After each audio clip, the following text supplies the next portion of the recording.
Hello my dear student, Bihar selection की 247 में आपका स्वागत है। आज हम लोग मैथ का टॉप 20 क्वेश्चन लेकर आए हैं। यानी इस टॉप 20 क्वेश्चन में 20 क्वेश्चन में टॉप 20 क्वेश्चन जो लेकर आए हैं, इस 20 क्वेश्चन में हम लोग एक एक क्वेश्चन को जिक्र करेंगे। यह question BSSC, SSC railway, ALP, SSC CHSL, SSC GD, SSC CGL आदि सभी एग्जामों में पूछा हुआ क्वेश्चन है। अगर इस मैथ के क्लास में आप लोगों को कोई भी दिक्कत हो रहा है तो आप लोगों का भाई आप लोगों के समक्ष एनी टाइम खड़ा है। आप लोगों को इस व्हाट्सएप नंबर पर कॉल करना है।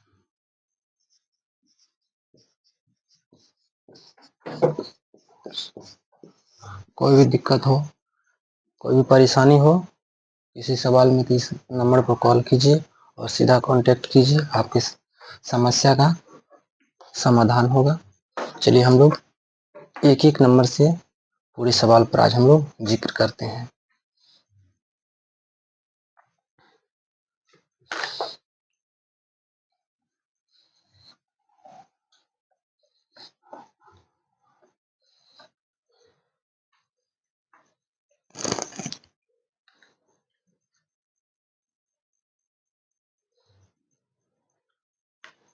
क्वेश्चन लिखते जाना है और बनाते जाना है। पहला क्वेश्चन है, देखिए पहला क्वेश्चन कर रहा है संख्या 2000 का 12% का 8% कितना होगा। संख्या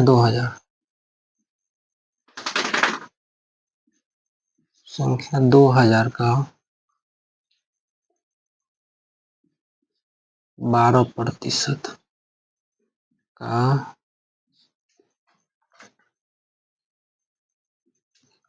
8% कितना होगा।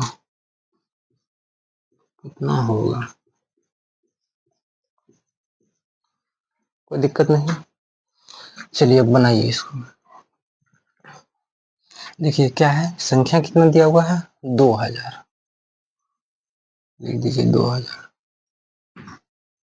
2000 का कितना प्रतिशत कह रहा है 12%, लिख देंगे 12। और इस प्रतिशत के चिन्ह को हटाने के लिए हम लोग को क्या करना होता है, इसी 12 को 100 से भाग देना है। फिर क्या लिखा हुआ है, का गुना, और क्या लिखा हुआ है 8%, फिर लिखेंगे 8 और फिर प्रतिशत चिन्ह हटाने के लिए फिर इसको 100 से भाग दे दीजिए। अब देखिए कहाँ कहाँ कट रहा है। इस डबल जीरो के साथ ये डबल जीरो कट जाएगा, उसके बाद फिर इस जीरो के साथ ये जीरो कट जाएगा, उसके बाद काटिए इस 2 से इस 10 को काट दीजिए, 5 दूना 10 कट जाएगा। और कटने वाला है, नहीं कटने वाला है, सब गुना कीजिए। 12 गुना 5 8 बटे 5, 12 अट्ठे कितना हो जाएगा 96 बटे 5। क्या हो गया इसका 96/5, इसका क्या हो गया आंसर। अगर कभी कभी इस टाइप के सवाल को दशमलव में जब दे देगा तो हम लोग को क्या करना होगा, भाग देकर के फिर दशमलव में लाना पड़ेगा। भाग देंगे तो आंसर दशमलव में आएगा। चलिए दूसरा नंबर का सवाल देखते हैं। इसमें कोई तरह का दिक्कत है तो कमेंट कीजिए। बिल्कुल आसान क्वेश्चन था, छोटा क्वेश्चन था, इसमें कोई परेशानी नहीं होना चाहिए। उम्मीद करते हैं कि कोई परेशानी नहीं हुआ होगा इसमें। चलिए सवाल नंबर 2 देखते हैं।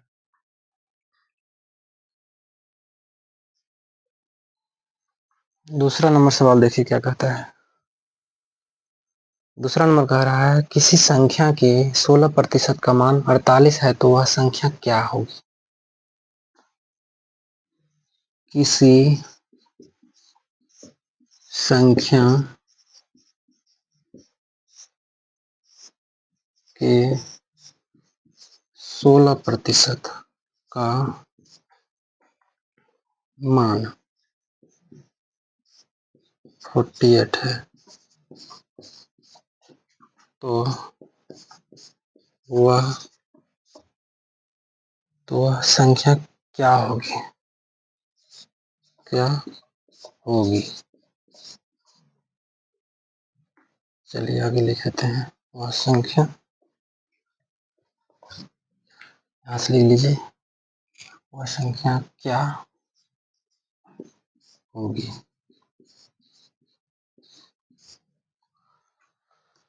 ठीक है, देखिए क्या कहता है, इसमें कहा क्या रहा है, बिल्कुल ट्रिकी क्वेश्चन है, एक एक क्वेश्चन में ट्रिक छिपा हुआ है। सारे क्वेश्चन को हम लोग जब बनाएंगे तो थोड़ा सा कंसिस्टेंसी के साथ बनाएंगे, स्थिर से बनाएंगे, जिसमें कि किसी तरह कोई समस्या नहीं हो, और जितना रिवीजन कीजिएगा बस उतना चमकेगा।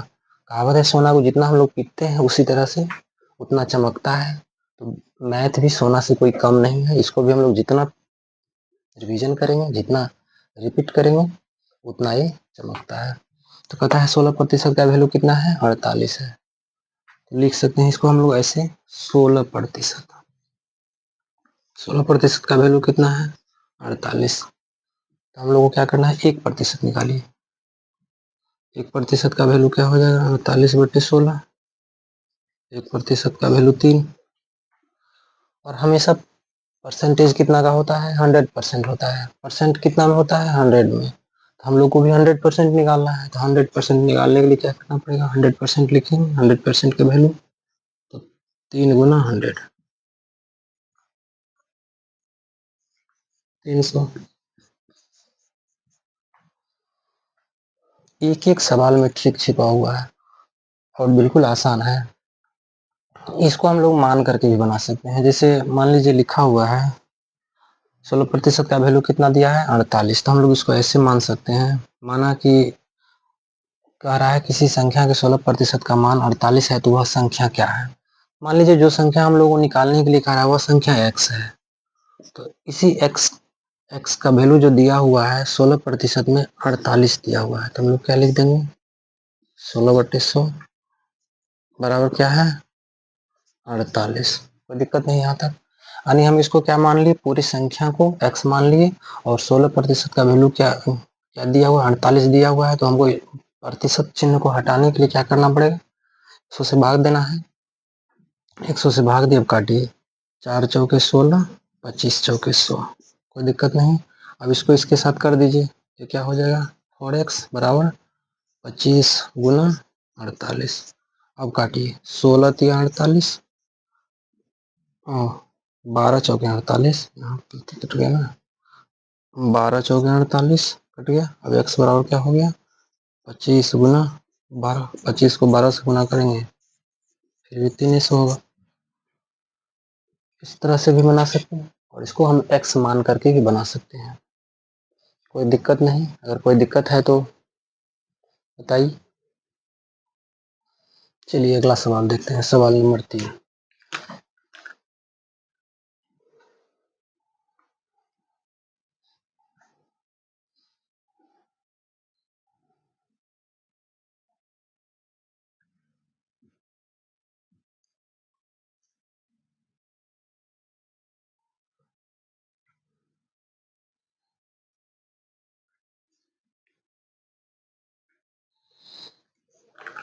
सवाल नंबर तीसरा कह रहा है किसी संख्या का पूर्णांक 600 है। तीसरा नंबर सवाल क्या कहता है,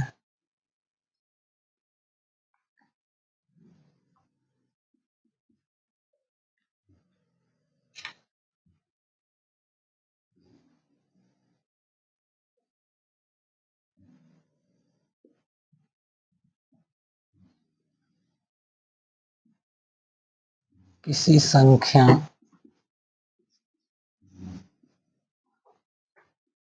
का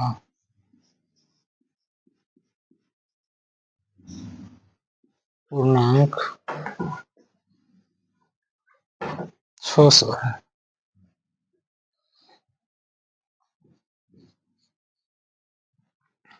यदि एक विद्यार्थी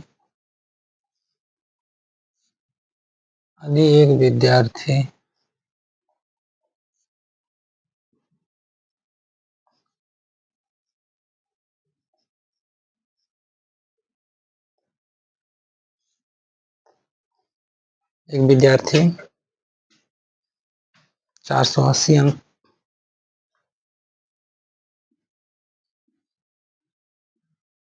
480 अंक प्राप्त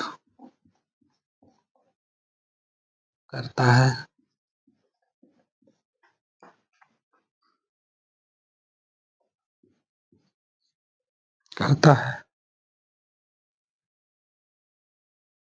तो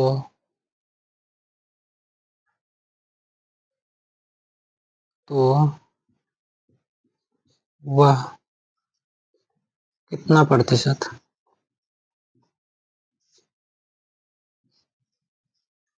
प्राप्त किया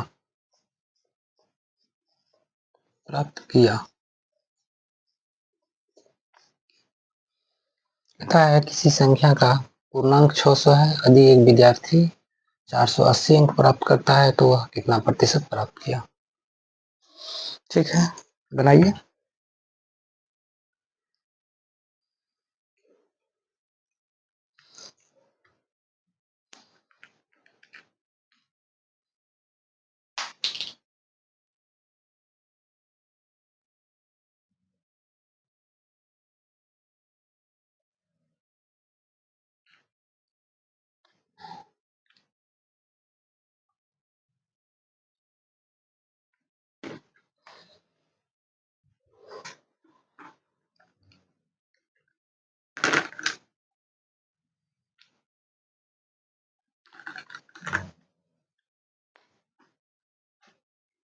कीजिए कोशिश, देखिए बनता है कि नहीं बनता है।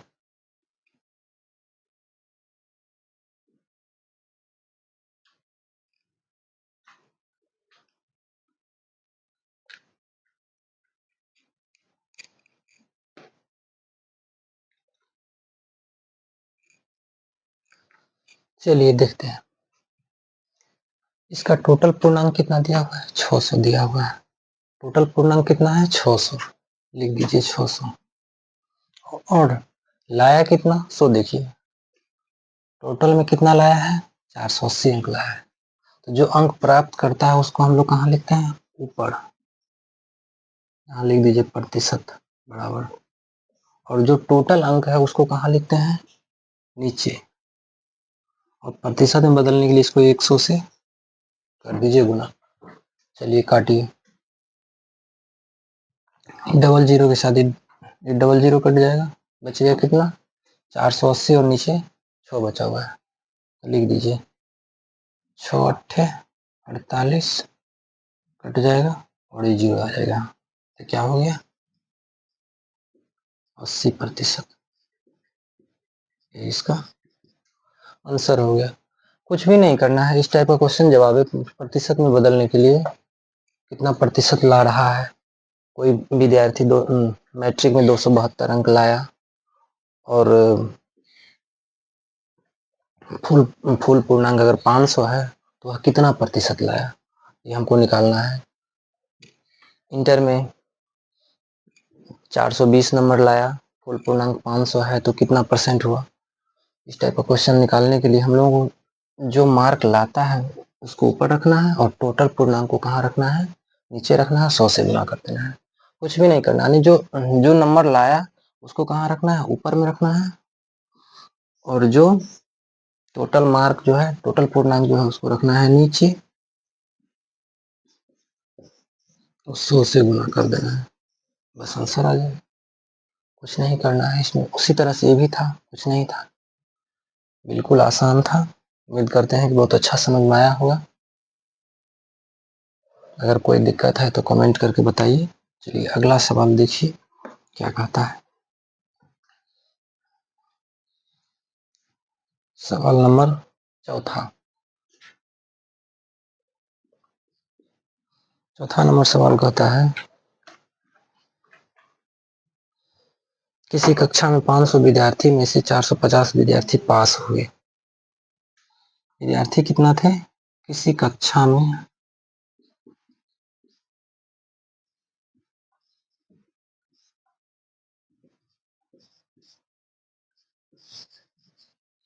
500 विद्यार्थी थे।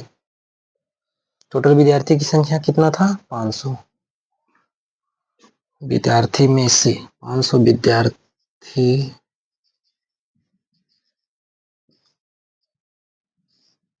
में से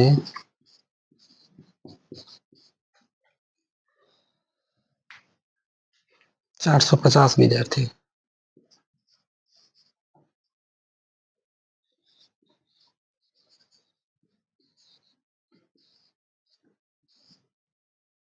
450 विद्यार्थी पास हुए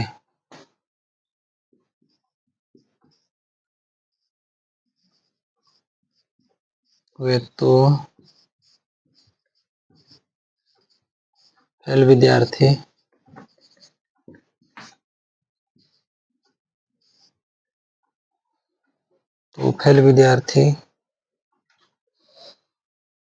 का प्रतिशत कितना होगा?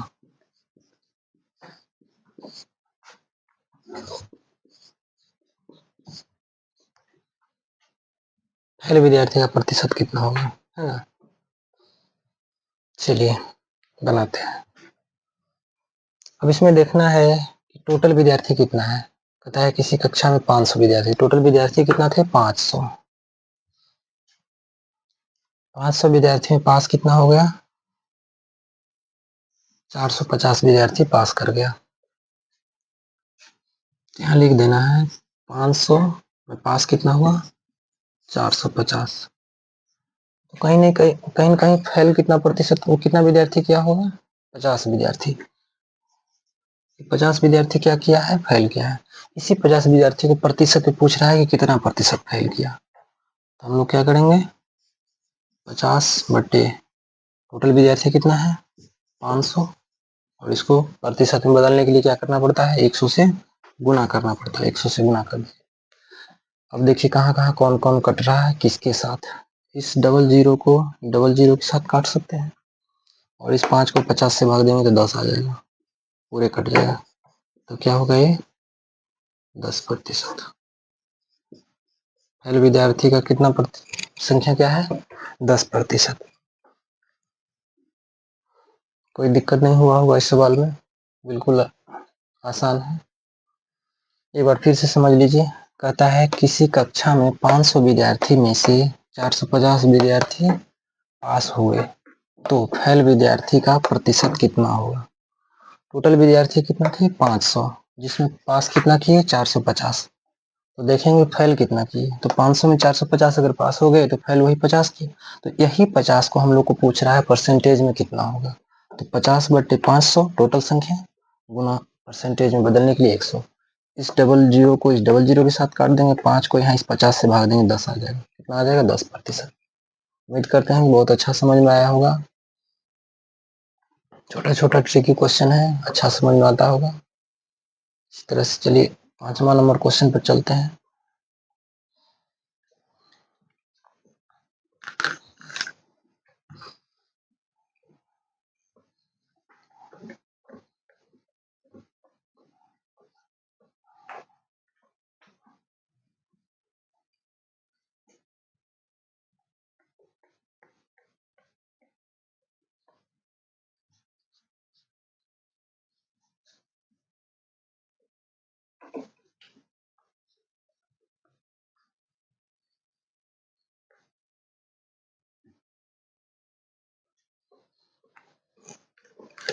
क्वेश्चन नंबर 5वां देखिए क्या कहता है। 5वां नंबर क्वेश्चन कहता है किसी कक्षा में 2000 विद्यार्थी हैं। किसी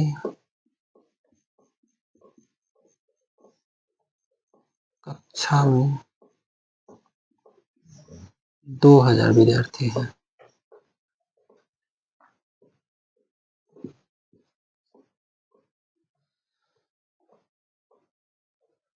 तथा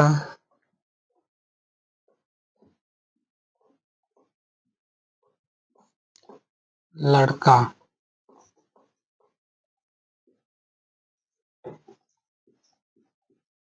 60%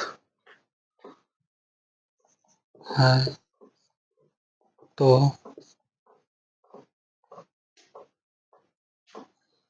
लड़कियों की संख्या क्या होगा?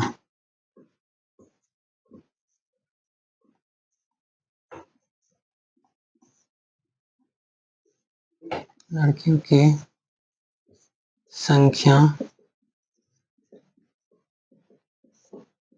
क्या होगा?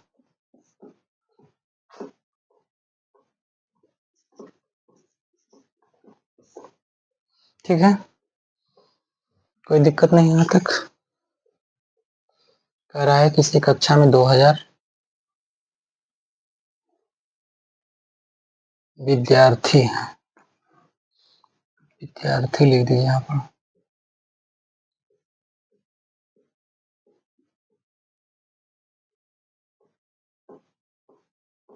ठीक ना? बस किसी कक्षा में 2000 विद्यार्थी हैं तथा लड़का 60% है, तो लड़कियों की संख्या क्या होगा?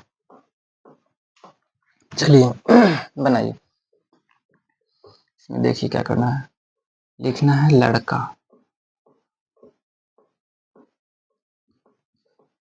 और यहाँ लिखना है लड़की।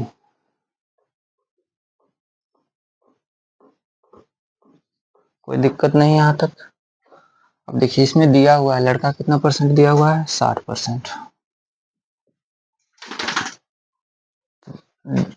जाहिर सी बात है, अगर लड़का 60% है तो लड़की की संख्या क्या होगा, 40%।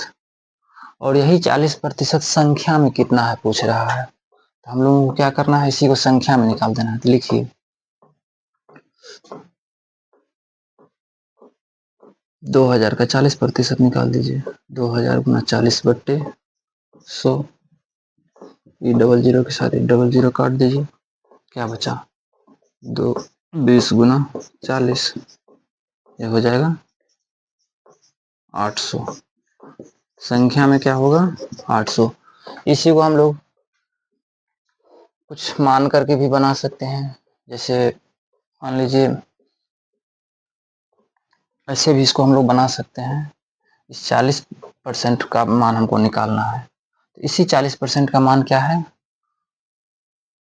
2000 मान लेंगे।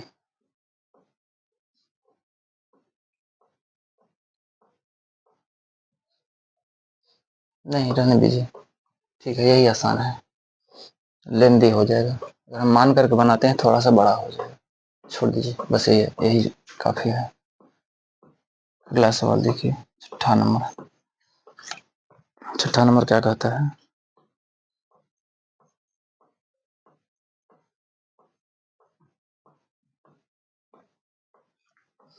मिटा करके लिख देते हैं। चलिए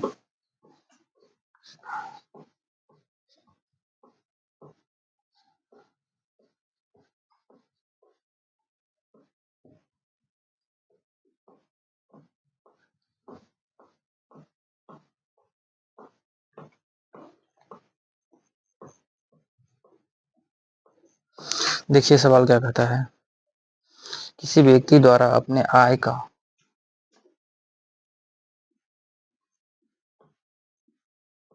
किसी व्यक्ति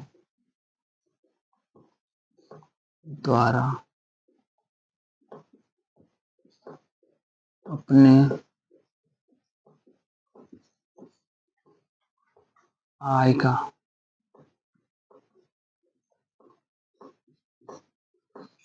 का 10%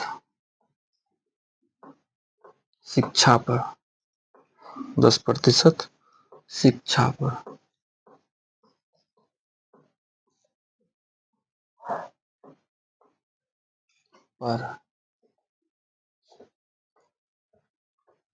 20% भोजन पर,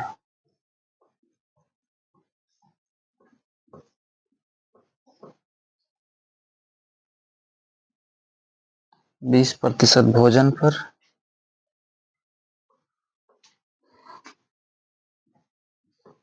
तथा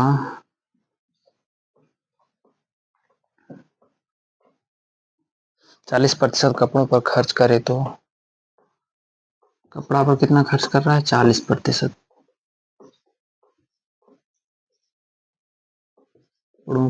पर खर्च करे तो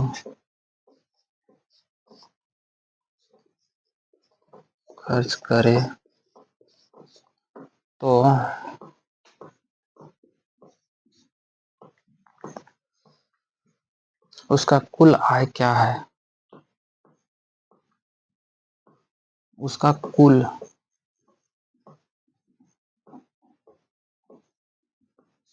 आय क्या होगा?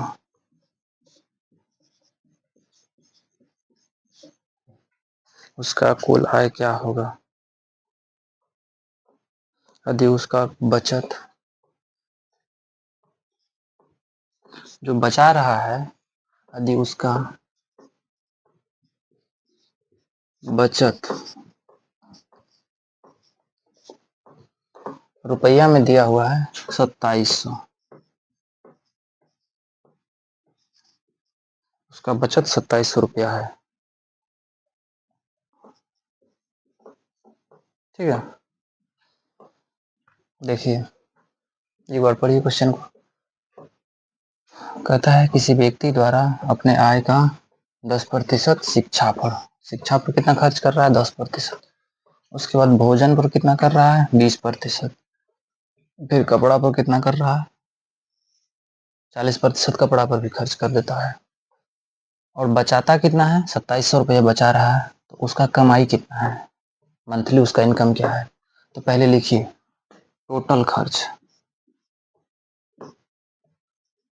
टोटल एक्सपेंडिचर है ना, टोटल खर्च क्या है? 10% प्लस 20% प्लस 40%। तो कितना हो जाएगा? 10, 20, 30, 30, 40, 70%। इसका खर्चा कितना है? 70%। जबकि इसको कमाई कितना होता है? 100% होता है।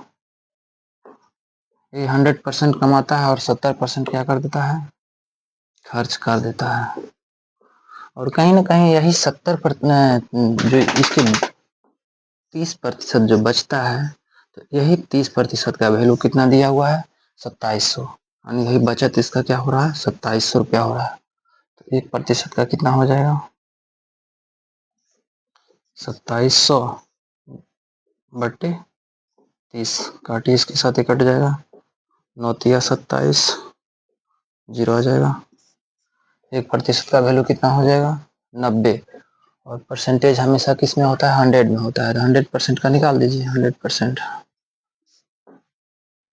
90 गुना 100 हो जाएगा 9000। 9 3 0 बस। ये क्या है? इसका मंथली कमाई है। एक बार फिर से समझिए इसको। देखिए कह रहा है किसी व्यक्ति द्वारा अपने आय का 10% शिक्षा पर कितना खर्च करता है? 10%। उसके बाद 20% किस पर खर्च कर रहा है? भोजन पर। और 40% खर्च कर रहा है कपड़ा पर। फिर जो इतना खर्च कर लेने के बाद उसका बचत कितना हो जाता है? 2700 रुपया बचा भी लेता है। तो पहले सब खर्चा को जोड़ लेंगे। कितना खर्चा हुआ? 10% ही खर्च हुआ, 20% ही खर्च हुआ, 30%, 40%, फिर ये खर्च हुआ। 40, 30, 70, टोटल खर्च कितना हो गया इसका? 70%। और आमदनी जो होता है 10 रुपया हो, 5 रुपया हो, 1 रुपया भी हो, अपने आप में क्या होता है? 100% होता है। तो 100% का वैल्यू हम लोग को निकालना है। तो यहाँ पर पहले देख लिए 100% में 70% क्या कर देता है? खर्च कर देता है। तो बचा कितना इसका? 30%। यही 30% का वैल्यू दिया हुआ है 2700 रुपया। तो 30% का वैल्यू 2700 रुपया दिया हुआ है। तो हमको क्या करना है? 1% निकालना है। तो 2700 बटे 30, 90 आ जाएगा। और फिर 100% निकाल देना। 100% क्या हो जाएगा? 90 गुना 100, 9000। उसका 9000 रुपया क्या है? मंथली कमाई है। चलिए सवाल नंबर 7वां में आ जाइए। उम्मीद करते हैं कि बहुत अच्छा समझ में आया होगा। कोई दिक्कत तो कमेंट कीजिए। अगर कोई दिक्कत हो रहा है किसी सवाल में तो कमेंट कीजिए।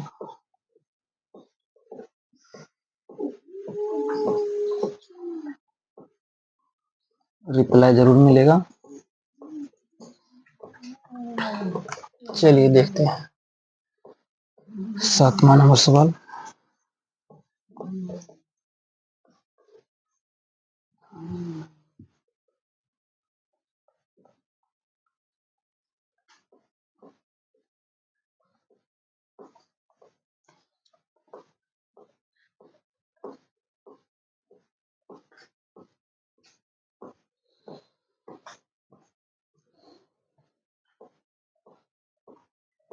सातवां नंबर सवाल देखिए क्या कहता है। कराए गांव की जनसंख्या।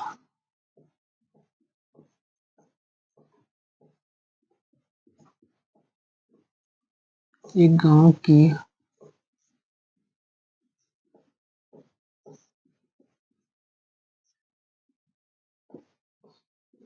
जनसंख्या 8,000 है।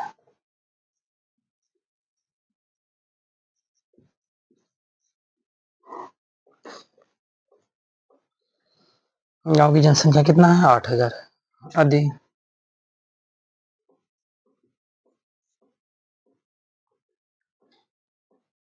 20%। यदि 20%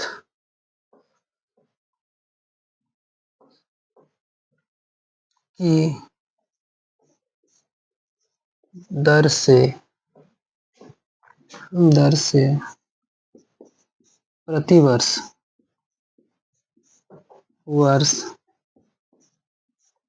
कमी हो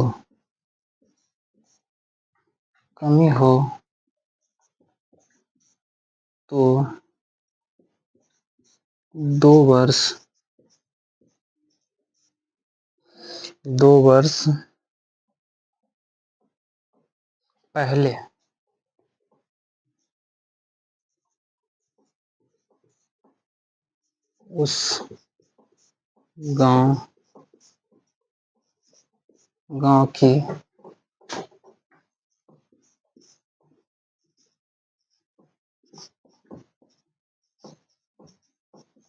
की जनसंख्या क्या थी?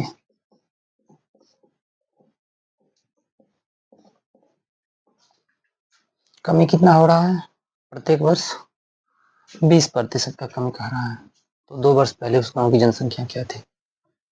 तो कहीं ना कहीं अभी वर्तमान में गांव की जनसंख्या क्या है? 8,000 है। और 20% का कमी हो रहा है। प्रत्येक वर्ष 20% का कमी हो रहा है। 2 वर्ष पहले क्या था? तो बढ़कर के ही होगा। चलिए हम लोग इसको बनाते हैं। वर्तमान जनसंख्या कितना दिया हुआ है? 8,000। कोई दिक्कत नहीं। और कमी कितना का हो रहा है? 20% का। जब देखिए जब भी कमी हो तो इसको क्या करना है? 100 से घटा करके लिखना है। और वृद्धि हो तो 100 में जोड़ करके लिखना है। यहाँ पे क्या कह रहा है? 20% की कमी कह रहा है। तो कमी कहेगा तो क्या करेंगे? 100 से घटा करके लिखेंगे। तो लिख देंगे 100/80। क्या लिखेंगे? 100/80। और ये काम कितने दिन तक चलता है? 2 साल तक चलता है। कितने दिन तक चलता है? लगातार 2 साल तक। तो एक बार और लिख दीजिए 100/80।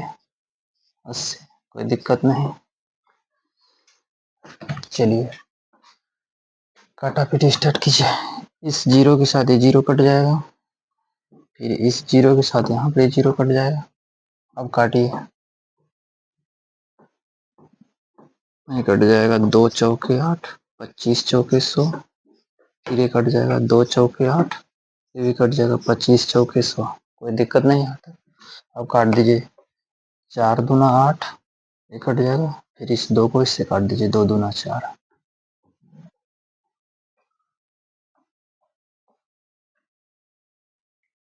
ऐसे कट गया। गलत तो नहीं कट गया? डबल जीरो के साथ डबल जीरो खत्म।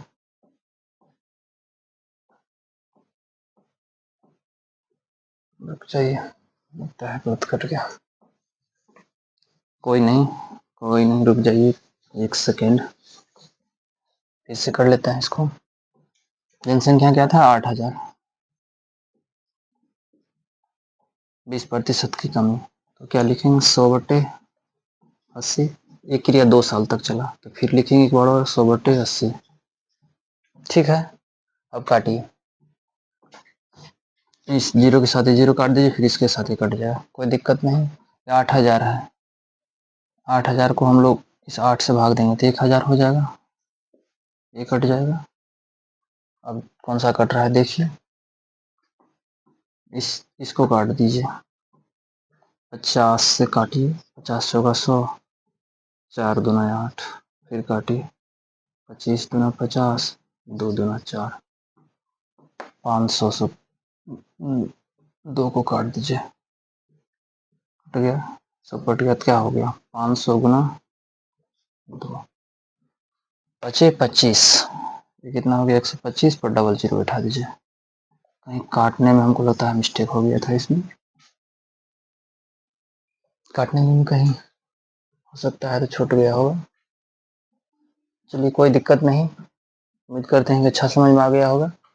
कुछ नहीं करना है, इसमें 8,000 को लिख देना है और एक कमी या वृद्धि देखना है कि क्या हो रहा है। तो 20% का क्या हो रहा है, कमी हो रहा है। तो कमी जब होगा तो 100 से घटा करके लिखेंगे और वृद्धि जब होगा तो 100 में जोड़ करके लिखना है। 20% का कमी हो रहा है तो लिख देंगे 100/100 में 20 घटा देंगे यानी 80। फिर एक क्रिया कितने वर्ष तक चला है, 2 वर्ष तक, तो 2 बार लिख देंगे 100/80, 100/80 और इस नीचे वाले 2 जीरो को ऊपर वाले 2 जीरो के साथ कट जाएगा। इसी तरह से सबको काट करके अंतिम में 500 को 25 से गुना कर देंगे, 12,500 हो जाएगा। उम्मीद करते हैं कि अच्छा समझ में आया होगा। अगर कोई दिक्कत हुआ तो बताइए। चलिए अगला सवाल देखिए, सवाल नंबर 7वां, 8वां, ये तो 7वां ही था।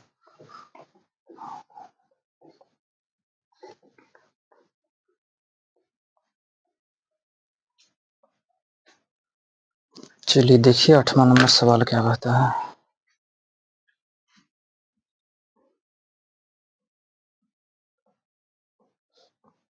आठवां नंबर का जो सवाल है आप लोगों को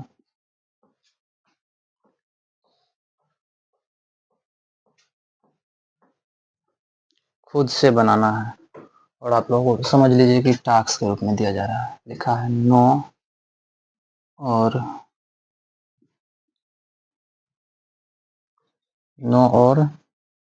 16 का मध्यानुपाती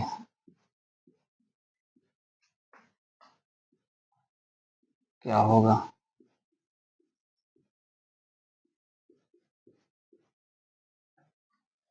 इसका जवाब कमेंट बॉक्स में मारिए, कमेंट कीजिए इसके जवाब में।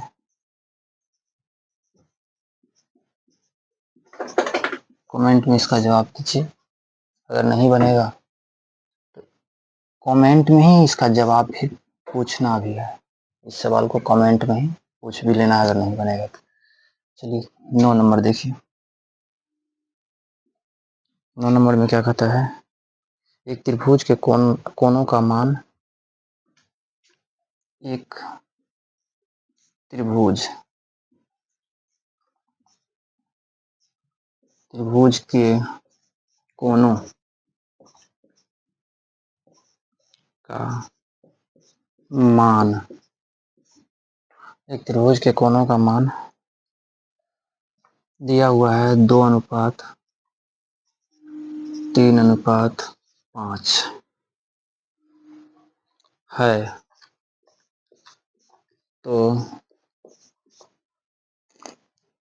तो बड़ा कोण, तो बड़ा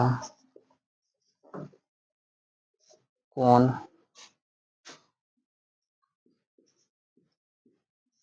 का मान क्या होगा। ठीक, बड़ा कोण का मान क्या होगा। देखिए त्रिभुज जो होता है, त्रिभुज के तीनों कोण का योग क्या होता है पहले ये देखना है। इसका मान जो दिया हुआ है, क्या दिया हुआ है, 2:3:5। त्रिभुज के तीनों कोण का योग जो होता है 180 डिग्री होता है। तीनों कोण का योग क्या होता है, तीनों कोण का योग क्या होता है 180 डिग्री। कोई दिक्कत नहीं यहाँ तक। तो हमको क्या लिखना है, क्या लिखा हुआ है, 2:3:5, 2 3 5 5 10। इसी 10 रेशियो का वैल्यू कितना दिया हुआ है, 180। तो एक रेशियो निकाल देना हमको, 180/10 काट दीजिए, 0 के साथ 0 कट जाएगा, कितना आ गया, 18। और हमको कहा था क्या है, बड़ा कोण। तो इसमें सबसे बड़ा कोण कह रहा है, बड़ा कोण कौन होगा, सबसे बड़ा कोण यही हो जाएगा, 5 रेशियो। तो हमको निकालना है 5 रेशियो का वैल्यू। क्या हो जाएगा, 5×18 हो जाएगा 90। बहुत आसान था, उम्मीद करते हैं कि अच्छा समझ में आया होगा। ट्रिकी क्वेश्चन है, बस इस सब क्वेश्चन को 2 बार 4 बार 5 बार जहाँ तक हो सके रिवीजन कीजिए। रिवीजन करने के बाद 2-4 बार रिवीजन कीजिएगा, अपने आप माइंड सेट कर जाएगा इस सवाल पर। एक भी सवाल इस टाइप का सवाल जो है गलत नहीं होगा। जहाँ तक कोशिश कीजिए कि रिवीजन में कमी नहीं रहे। चलिए अगला सवाल देखते हैं, सवाल नंबर 10। इस टॉप 20 क्वेश्चन का लास्ट क्वेश्चन, यानी इस 20 क्वेश्चन में 10वां क्वेश्चन हम लोग बनाने जा रहे हैं।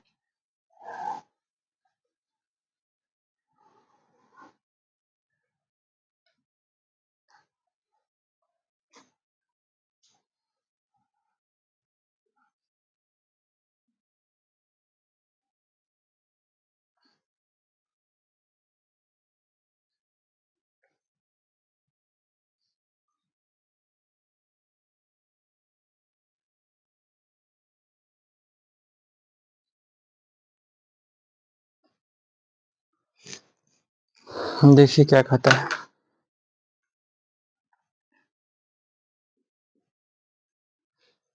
कहता है दो संख्याओं का अनुपात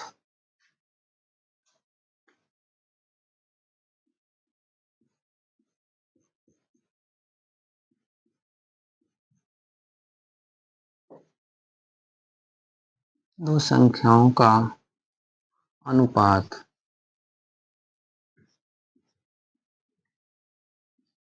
अनुपात 2:3 है। क्या दिया हुआ है, 2:3 है।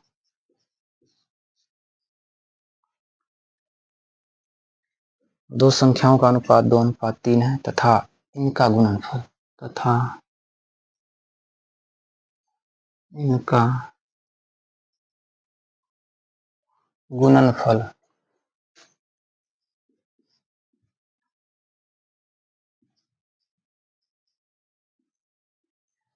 इनका गुणनफल 96 है।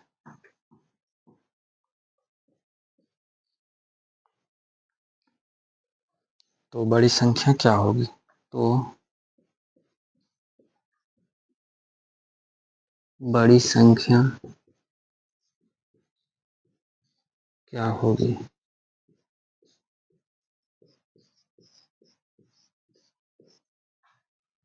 इसमें जो है मान मांग रहा है किसका, बड़ी संख्या का मान मांग रहा है। चलिए देखते हैं,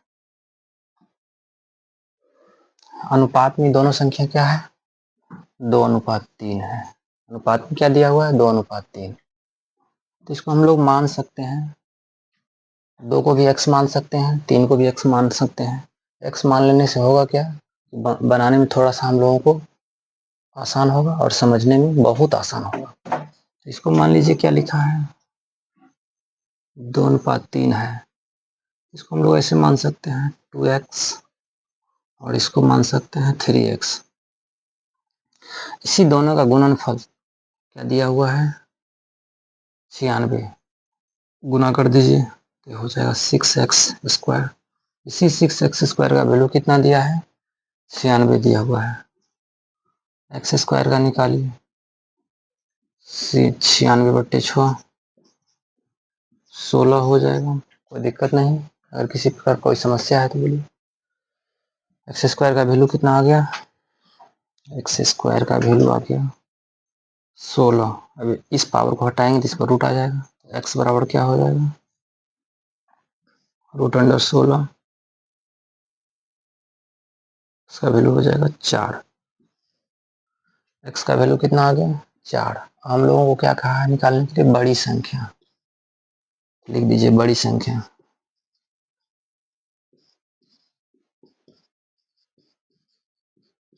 बड़ी संख्या बराबर क्या हो जाएगा 3x।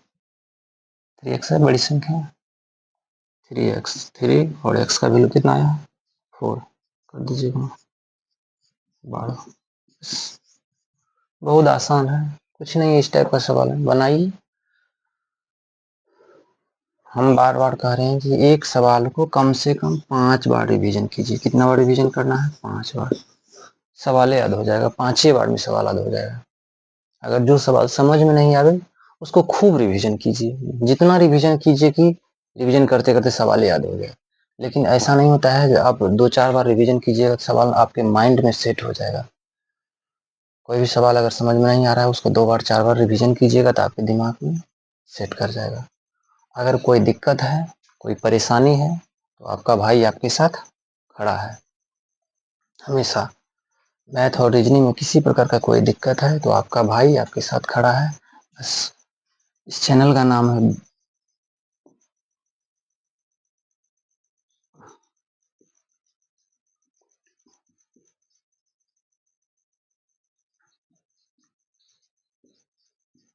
बस इस चैनल का नाम है बिहार सिलेक्शन किट 247। इसको आप लोग क्या कर लीजिए, सब्सक्राइब कर लीजिए और साथ साथ में बेल आइकन की घंटी जो होता है ऑल नोटिफिकेशन के लिए उसको ऑन कर दीजिए, जिससे कि छोटी छोटी कोई भी इंफॉर्मेशन होगा आप तक पहुंचेगा। और मैथ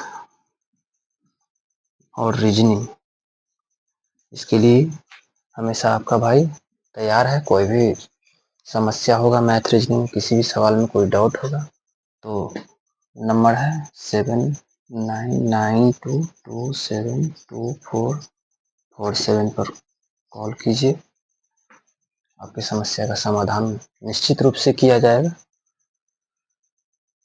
चलिए उम्मीद करते हैं कि सवाल समझ में आ गया होगा। चलिए अगला सवाल देखते हैं, 11 नंबर।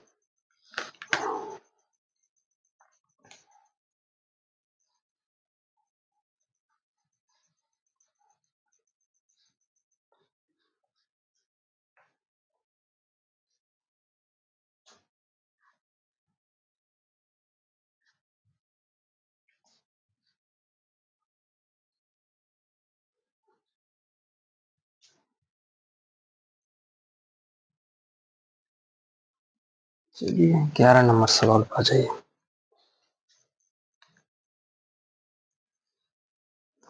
देखिए 11 नंबर सवाल क्या कहता है,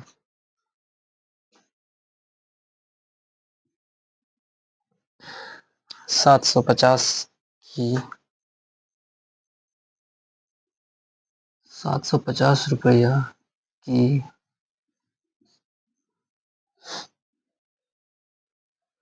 राशि कितने प्रतिशत की दर से 750 रुपया की राशि कितने प्रतिशत की दर से 150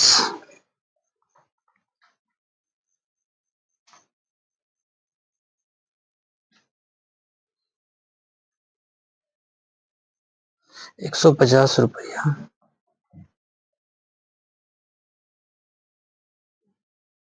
दर से कितने प्रतिशत की दर से 2 वर्ष में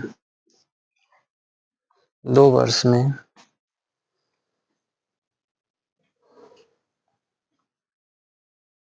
साधारण ब्याज साधारण ब्याज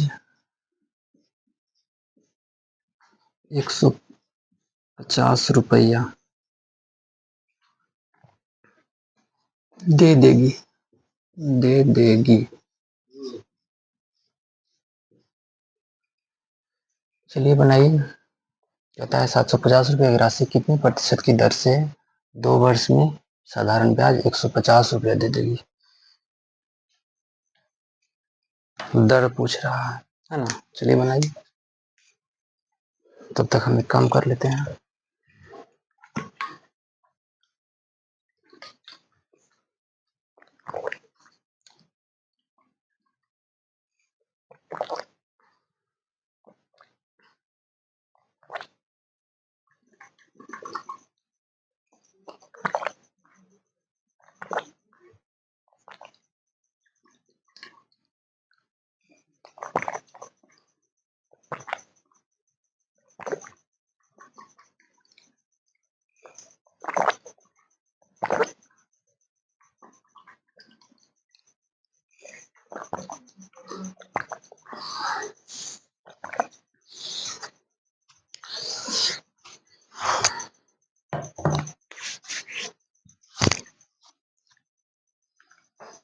चलिए देखते हैं अब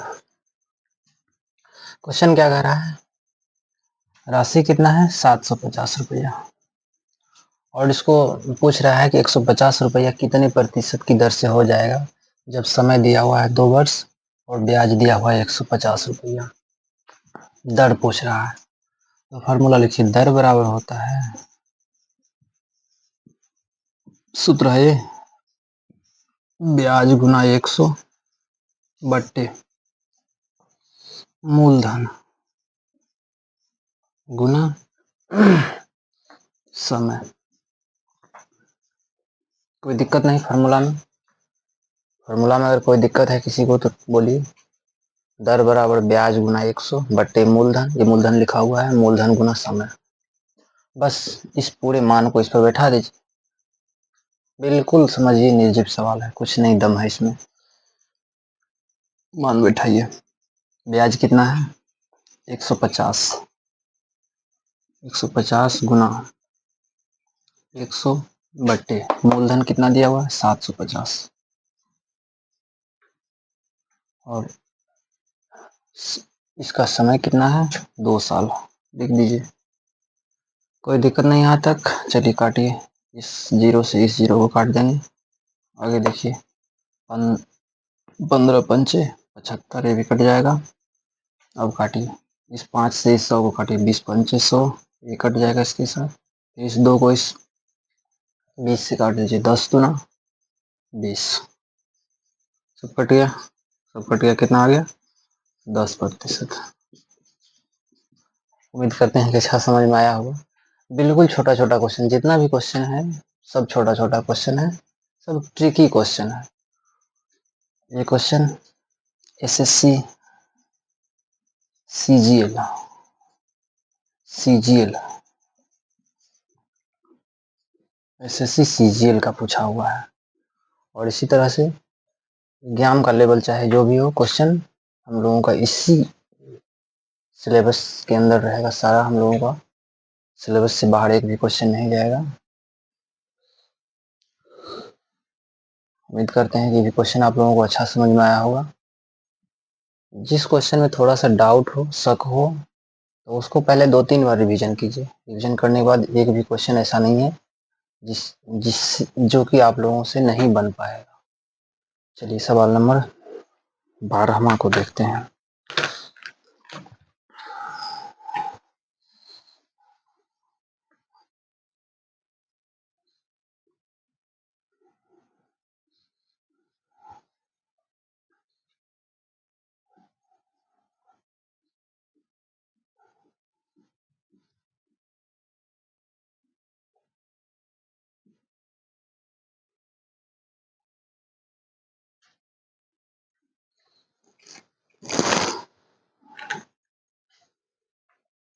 देखिए क्या कहता है, 4 क्रमागत सम संख्याओं का औसत 108 है।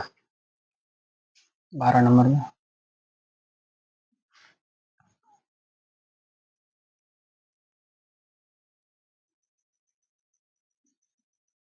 क्रमागत सम संख्या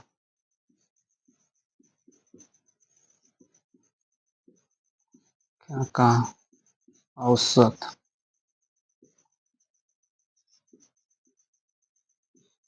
औसत कितना है 108।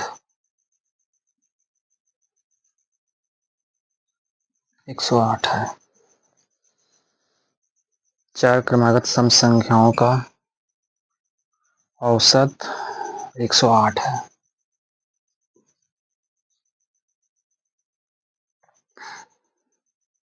तो सबसे छोटी तथा सबसे बड़ी संख्या के बीच का योग क्या होगा? सबसे तो सबसे छोटी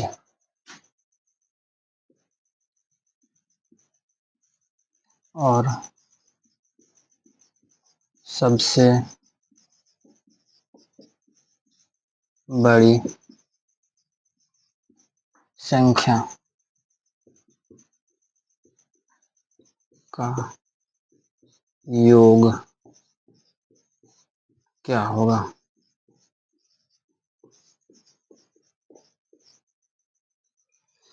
ठीक है।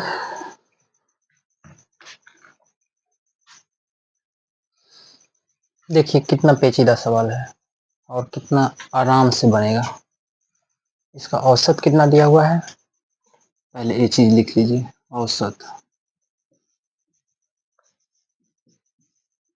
औसत जो दिया है इसका 108 दिया हुआ है। ध्यान दीजिए, बिल्कुल कॉन्सिस्टेंट हो जाइए। औसत कितना दिया हुआ है इसका? 108 दिया हुआ है। औसत जो होता है बीच का संख्या होता है। औसत कहाँ का होता है? बीच का संख्या। जब भी कोई सवाल में मेंशन करे कि इसका औसत इतना दिया हुआ है, तो समझ लीजिए कि औसत जो दिया हुआ होता है बीच वाली संख्या होता है। तो इस संख्या के कहीं ना कहीं दो संख्या उस साइड बैठेगा और दो संख्या इस साइड बैठेगा, फिर ये बीच में आ जाएगा। दो दो संख्या दोनों तरफ बैठेगा तो क्या हो जाएगा? ये बीच में आ जाएगा। तो मान लीजिए इधर कितने संख्या को बैठाना है? 2 संख्या को, और इधर भी 2 ठो संख्या को बैठाना है। फिर इसमें ये क्या आ जाएगा? बीच में आ जाएगा औसत इसका। चलिए देखिए, कह रहा है सम संख्या। कौन सा संख्या कह रहा है? सम संख्या। किस संख्या की बात हो रही है? सम संख्या। तो ये क्या है? 108 है। और 108 से पहले, इससे पहले जब भी बैठेगा कोई संख्या तो इससे छोटा बैठेगा। यहाँ पर 108 से छोटा और सम संख्या क्या है? 106। 107 भी संख्या है, लेकिन 107 क्या है? विषम संख्या है। विषम संख्या को नहीं बैठाने के लिए कह रहा है, सम संख्या को बैठाने के लिए कह रहा है। और 106 से छोटा सम संख्या क्या है? 104। अब चलिए 108 से बड़ा, 108 से बड़ा संख्या क्या होगा? 110। और 110 से के बाद फिर क्या होता है? 112। और इसी में कहता क्या है? अब देखिए अगला लाइन फिर पढ़िए। फिर कहता है सबसे छोटी, क्या कह रहा है? सबसे छोटी और सबसे बड़ी संख्या के बीच का योग, यानी सबसे छोटा और सबसे बड़ी संख्या के बीच का क्या करना है? योग निकालना है। तो सबसे छोटा कौन सा संख्या है? ये संख्या सबसे छोटा है और ये संख्या क्या है? सबसे बड़ा है। ये दोनों का क्या कर देना है? योग कर देना है। 104 में 112 जोड़ देंगे तो कितना हो जाएगा? 216। यही 216 जो है इसका आंसर है। कितना चालाकी से निकल गया आंसर। बहुत आसान था। आप लोग एक दो बार रिवीजन कीजिएगा। उम्मीद करते हैं कि आप लोगों को खूब अच्छा समझ में आएगा। अच्छा से आप लोगों भी बना दीजिएगा। अगर कोई दिक्कत है तो बताइए। मेरे हिसाब से तो कोई दिक्कत नहीं हुआ होगा आप लोगों को, अच्छा खासा समझ में आया होगा। चलिए चलते हैं अगला सवाल, 13 नंबर सवाल में। आइए 13वां नंबर सवाल देखिए।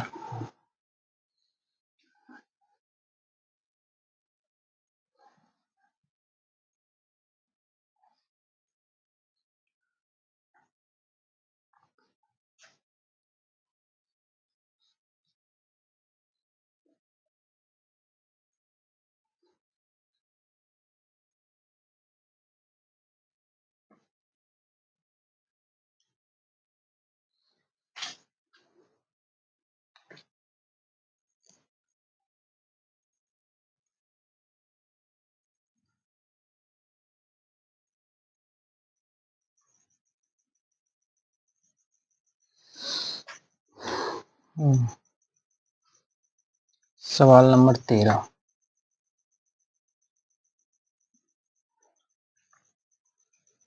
13 नंबर में देखिए क्या कहता है सीमा है कि वार्षिक आय सीमा सीमा की वार्षिक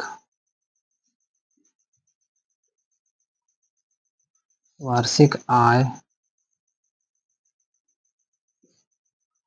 सीमा की वार्षिक आय 15 लाख है। कितना है? 15। 15 पर 5 जीरो है।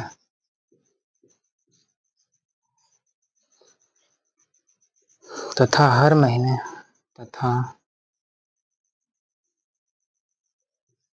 हर महीने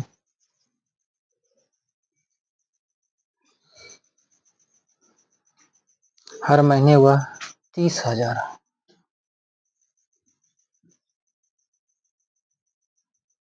30,000 हो गया ना। हर महीने वह 30,000 क्या करती है?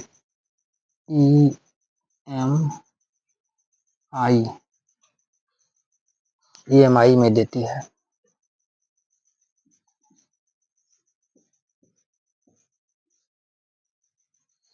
EMI में देती है उसकी मासिक वेतन का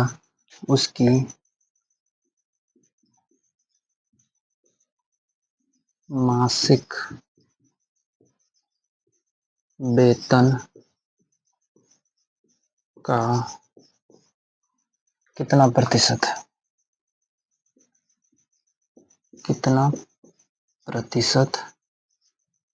EMI में जाता है।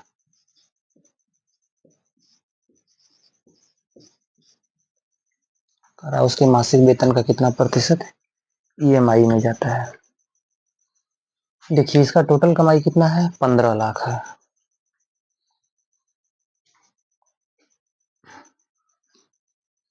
ये 15 लाख जो है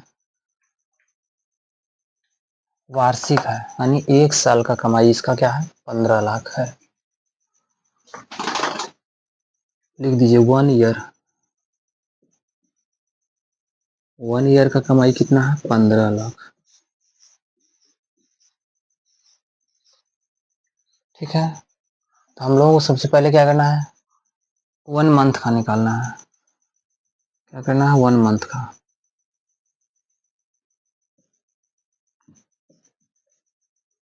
एक महीना का निकालना है। क्या करेंगे? इस 15 लाख को क्या करना पड़ेगा? एक महीना का निकालने के लिए 12 से भाग देना पड़ेगा। ठीक है, तो 12 से जब भाग देंगे तो क्या हो जाएगा? भाग दीजिए।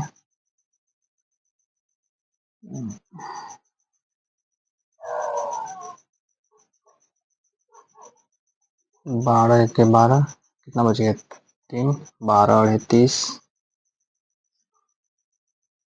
और लगा दीजिए 3 ठो जीरो, यानी एक महीना का इसका कमाई कितना हो गया? एक महीने का कमाई हो गया 1,25,000 रुपया। एक महीना का कमाई कितना हो गया? 1,25,000। और इसी 1,25,000 में क्या करती है? EMI वाला को कितना देती है? 30,000 रुपया पर महीना देती है। चलिए लिखिए यहाँ पर, लिखिए EMI वाला कितना लेता है? 30,000 पर मंथ। किसमें से? 1,25,000 से। और इसको कहता है परसेंटेज में बदलने के लिए क्या करेंगे? 00 से गुना कर दीजिए, नहीं 100 से गुना कर दीजिए। 1 पर 00 काटिए। 1 2 3 1 2 3। ठीक, चलिए और कोई कटने वाला है? काटिए। 25 चौका 100, 25 पंचे 125। फिर इस 5 को इस 30 से काट दीजिए। 6 पंचे 30 कट गया। बचा क्या? 6 गुना 4, 6 चौके 24। अपने मासिक वेतन का कितना प्रतिशत ईएमआई वाला को देती है? 24%। उम्मीद करते हैं कि अच्छा समझ में आया होगा। अगर कोई दिक्कत है तो बोलिए। एक बार फिर से समझ लीजिए। देखिए, कहता है एक साल का कमाई कितना है? 15 लाख है। तो एक महीने का कमाई पहले निकालेंगे, तो 15 लाख को 12 से भाग दिए तो एक महीना का कमाई आया 1,25,000। और इसी 1,25,000 में क्या करती है? 30,000 रुपया पर महीना ईएमआई वाला को देती है, यानी फाइनेंस वाला को देती है 30,000 रुपया मंथली। तो 30,000 बटे 1,25,000 गुना परसेंटेज में बदलने के लिए क्या करना पड़ेगा? 100 से गुना। तो क्या हो गया? ट्रिपल जीरो के साथ ट्रिपल जीरो कट गया, यहाँ बच गया 125, और यहाँ 100 है, यहाँ पर 30। 125 को काटेंगे, 25 चौका 100, 25 पंचे 125। इस 5 को काट दीजिए, 30 से 6 पंचे 30, बच गया ऊपर में 6, और यहाँ पर ऊपर में 4 बच गया। 6 को 4 से गुना कर देंगे, 6 चौके 24, यानी 24% इसका इनकम का, मंथली इनकम का 24% कहाँ जा रहा है? ईएमआई में जा रहा है। 24% कहाँ जा रहा है? ईएमआई में जा रहा है। ईएमआई में 24% जा रहा है ईएमआई में। उम्मीद करते हैं कि आप लोगों को दिक्कत नहीं हुआ होगा सवाल में। चलिए अगला सवाल देखते हैं, सवाल नंबर 14।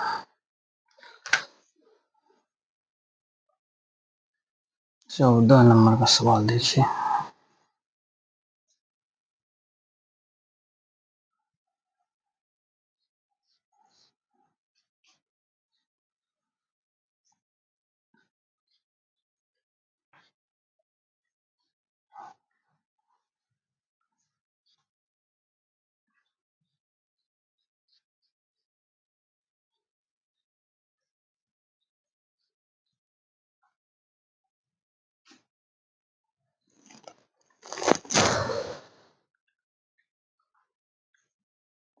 कहता है एक परीक्षा में संगीता 272 अंक प्राप्त किए। सवाल नंबर 14। एक परीक्षा में संगीता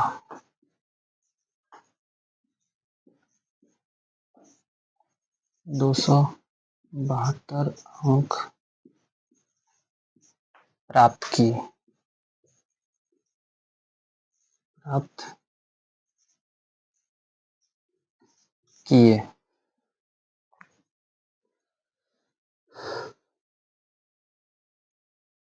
जो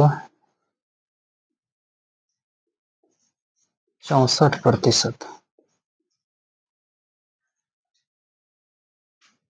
जो 64% अंक प्राप्त करने के बराबर है। क्या है? 64% अंक प्राप्त करने के बराबर है। तो बराबर है तो संगीता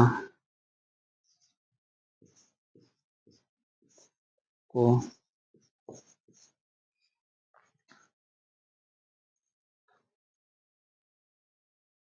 परीक्षा में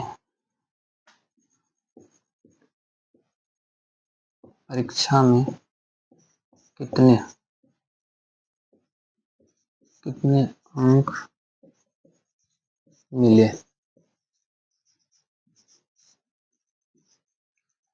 ठीक है ना? परीक्षा में कितने अंक मिले? सवाल को देखिए एक बार।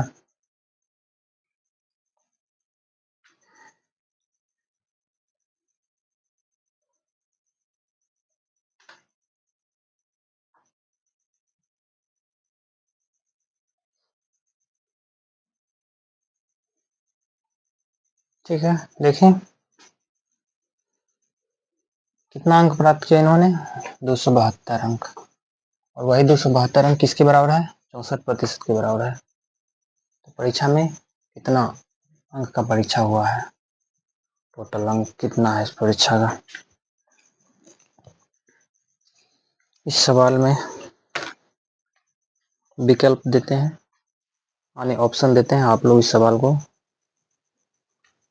करके बताइएगा। पहला है 425, ऑप्शन बी यानी दूसरा में दिया है 600, ऑप्शन सी तीसरा दिया हुआ है 375, और ऑप्शन डी में दिया हुआ है 380। इस सवाल का जवाब आप लोग कमेंट कीजिए।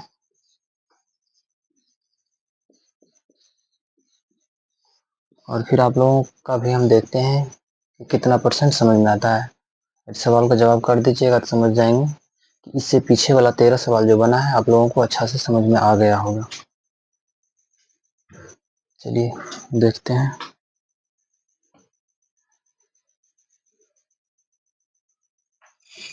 15वां नंबर सवाल।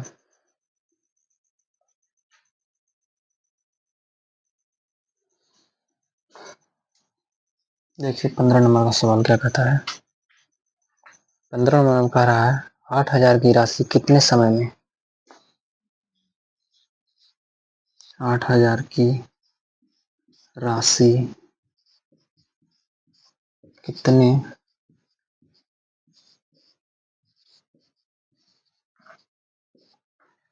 समय में 96,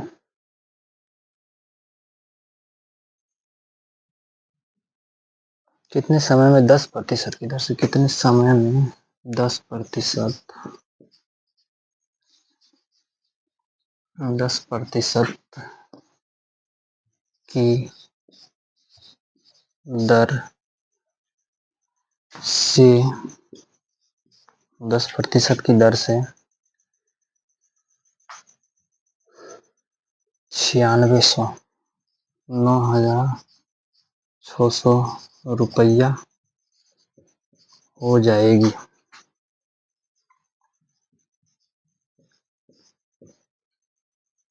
ये क्या मांग रहा है, समय पूछ रहा है, कितने समय में, है ना।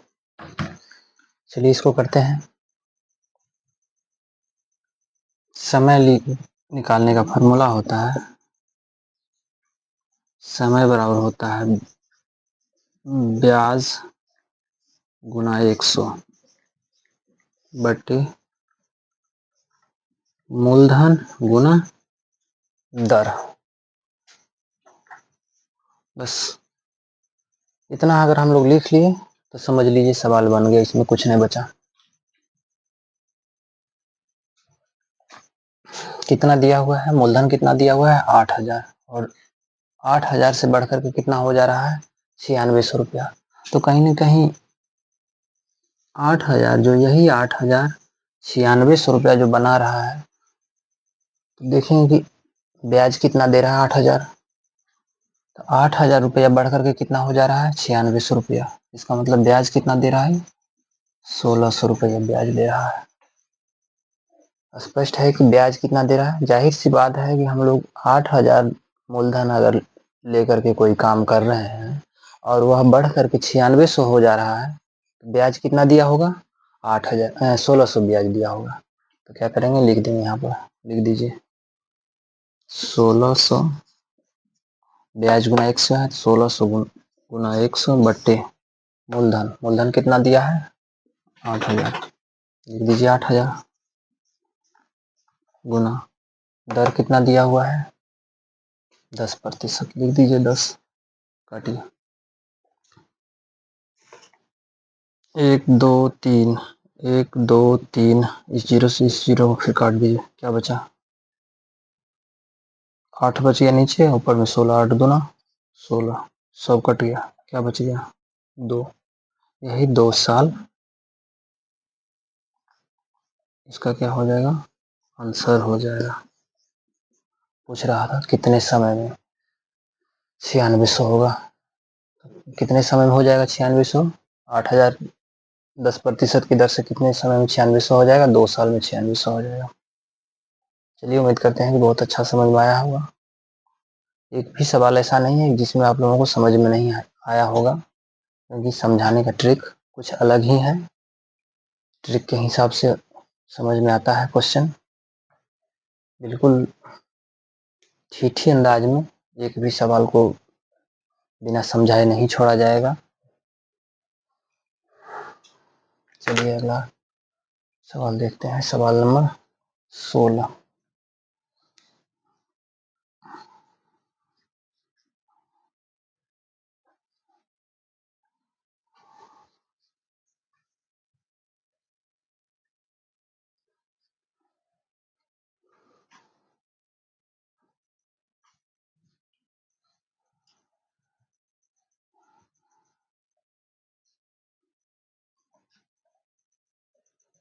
लास्ट का जो दो चार सवाल है, इसको छोड़ करके नहीं जाना है, क्योंकि बस यही सवाल इम्पोर्टेंट है। 16 नंबर का सवाल आ जाइए, देखिए क्या कहता है। यदि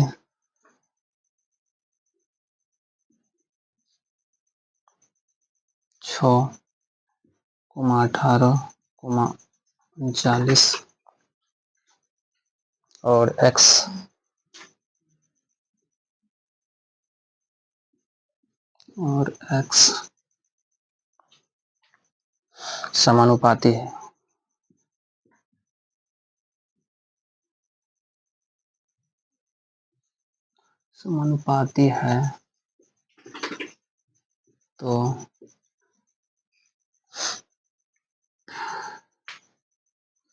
समानुपाती है, तो x का मान क्या होगा? x का मान क्या होगा?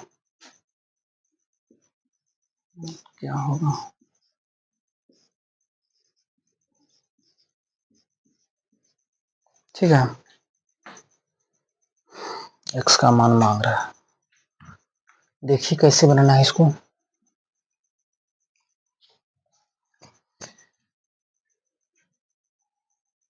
समानुपाती का जब बात करें तो हम लोगों को कैसे करना है, पहले इसको सेट कर लीजिए।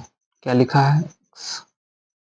इसको हम लोग अनुपात रेशियो में भी लिख सकते हैं, ऐसे लिख सकते हैं 6:18 समानुपात 39 x, ऐसे भी हम लोग इसको लिख सकते हैं।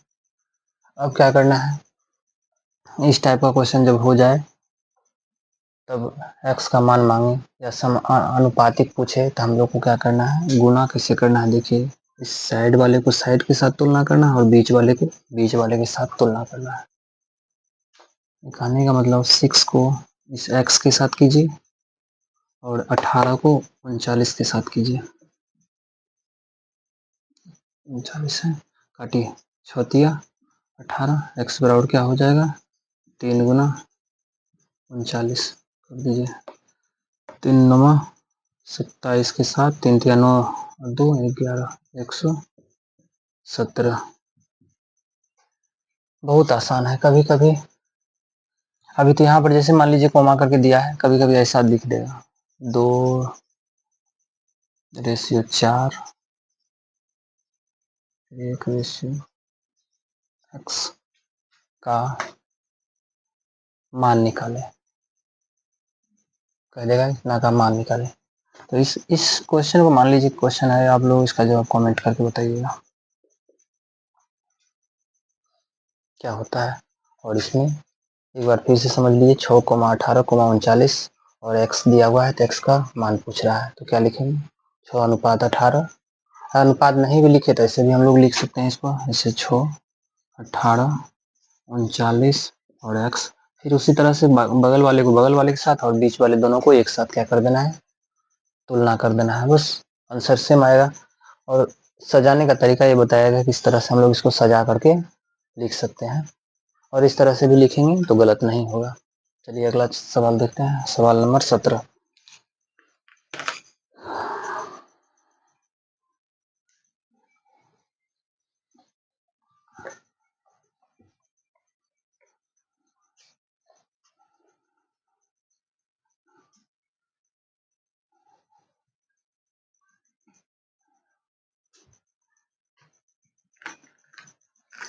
सत्रह नंबर का सवाल देखिए क्या कहता है। एक कक्षा में किसी दिन एक कक्षा में एक कक्षा में किसी दिन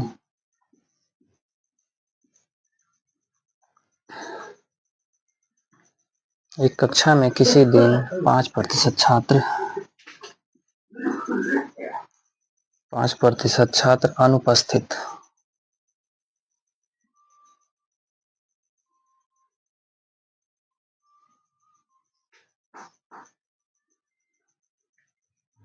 5% छात्र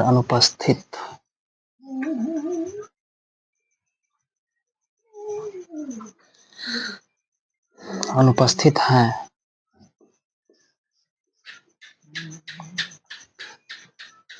यदि उपस्थित छात्रों की संख्या यदि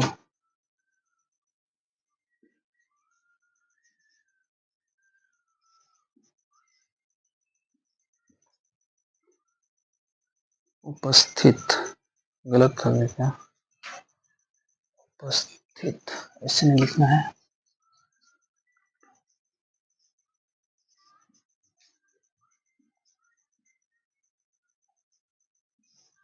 उपस्थित छात्रों की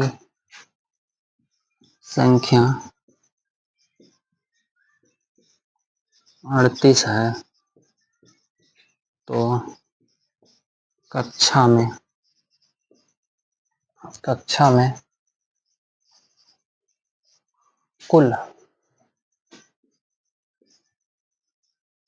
कितने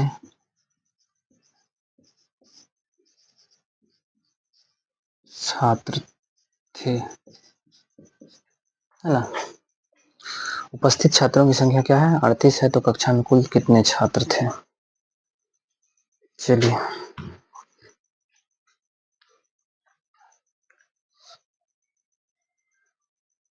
देखिए, इसको हम लोग मान करके भी बना सकते हैं, डायरेक्ट भी बना सकते हैं। पहले देखिए मान करके बनाइए। मान लीजिए कक्षा में उपस्थित कुल छात्रों की संख्या x है। मान लीजिए कक्षा में कुल छात्रों की संख्या कितना है? x है। 5% क्या कह रहा है? अनुपस्थित। तो बचा कितना? 95%। 95/100 और इसी का वैल्यू कितना दिया हुआ है? 38 दिया हुआ है। चलिए काटिए। 19 पंचे 95, 20 पंचे 100, कोई दिक्कत नहीं। चलिए लिखिए, अब हो गया 19x बराबर 20 गुना 38। काटिए, 19 दूना 38 से कट जाएगा। x बराबर क्या हो जाएगा? 20 गुना 2, कितना आ गया? 40। कक्षा में कुल छात्रों की संख्या क्या हो जाएगा? 40। बहुत आसान था, कुछ नहीं है। बस हम लोगों को क्वेश्चन लिखने में जितना समय लग जाता है, बनाने में कुछ समय नहीं लगता है। थोड़ा सा रिवीजन कीजिए। एक भी सवाल ऐसा नहीं है कि जो समझ में नहीं आएगा। बिल्कुल शॉर्ट मेथड से बनाया गया है। एक भी सवाल ऐसा नहीं है जो कि आप लोगों को बनाने में कठिनाई उत्पन्न करेगा। इसी को हम लोग अगर मान लीजिए ऐसे बनाए, 5% का वैल्यू जो दिया हुआ है, कितना दिया हुआ है? 5% का वैल्यू देख लेते हैं। 5% का वैल्यू मान लीजिए 38 से दिया हुआ है। 5% का वैल्यू 1% हम लोग को निकालना है। 1% निकाल दीजिए तो क्या हो जाएगा? 38/5। अब हमको क्या निकालना है?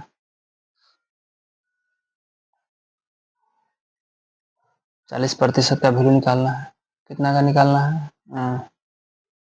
5% 31 मानेंगे तो फिर लेन दी जाएगा। नहीं, छोड़ दीजिए, बहुत बड़ा हो जाएगा। इस ऐसे नहीं बनेगा। यही ठीक है, यही तरीका ठीक है। चलिए 17 हो गया। 18वां नंबर का सवाल देखते हैं।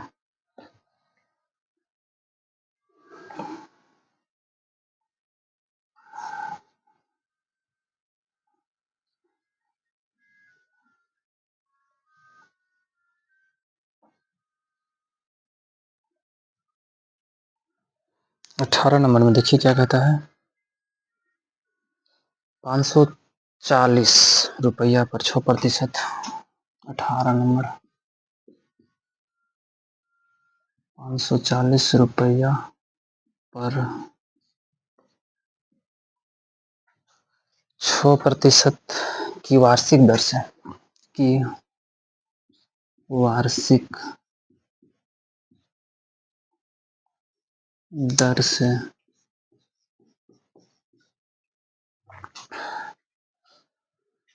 7/2 वर्ष में, 7/2 वर्ष में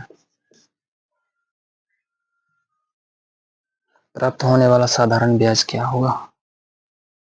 प्राप्त होने वाला साधारण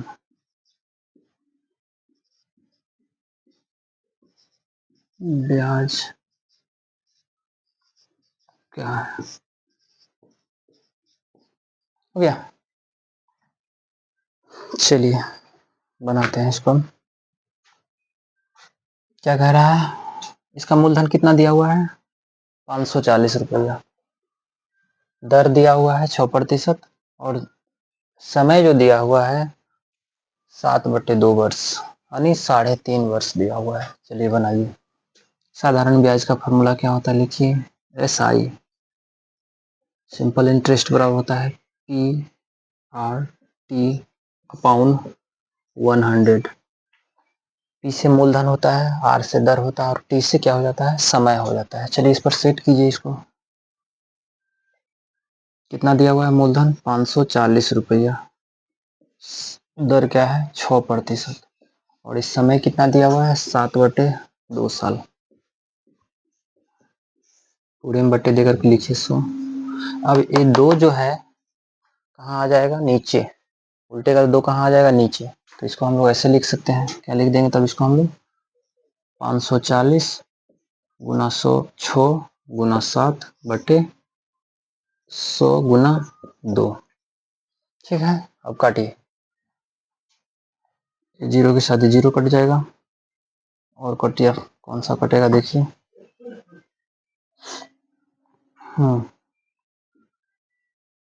3 दूना 6, 5 दूना 10 कट जाएगा।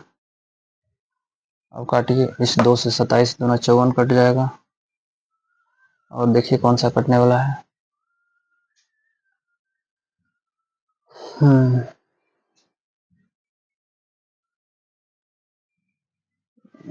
और देखिए कैसे बच गया। 27 गुना 3 गुना 7/, नीचे 5,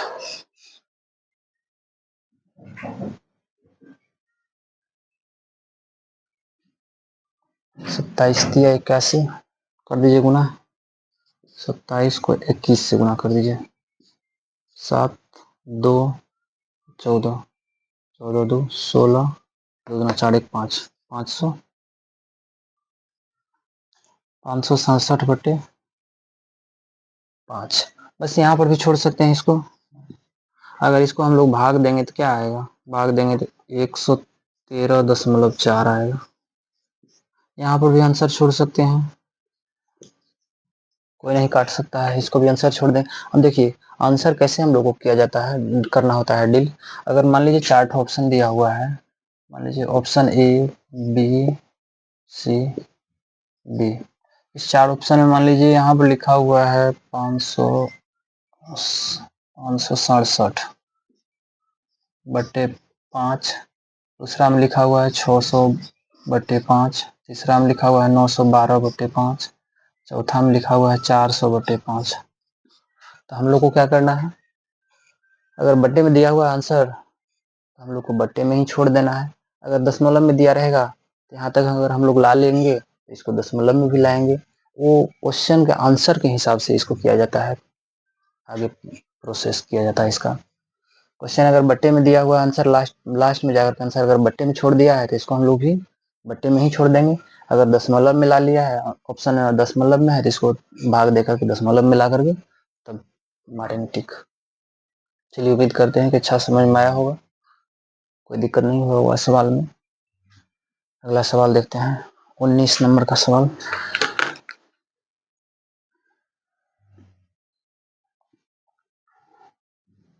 लास्ट तक रुके रहिए, लास्ट में ही ट्रिकी सवाल है, पेचीदा सवाल सब लास्ट में ही है।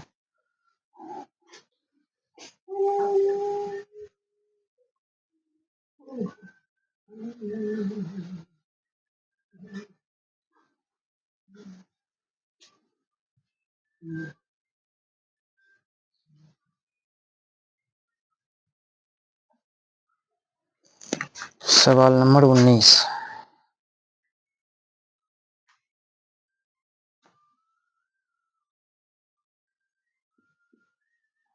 नंबर में देखिए क्या कहता है, 4 क्रमागत सम संख्याओं का औसत 47 है। 4 क्रमागत सम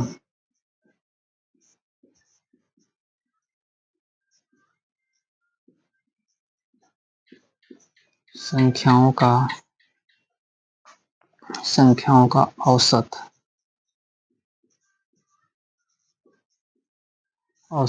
कितना दिया है, 47 है। तो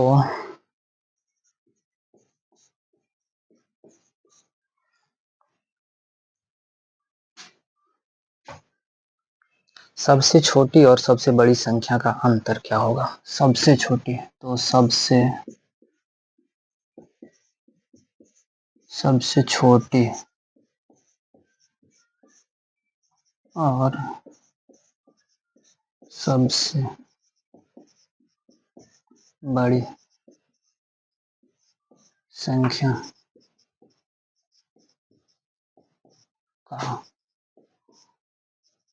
सबसे बड़ी संख्या का अंतर क्या होगा।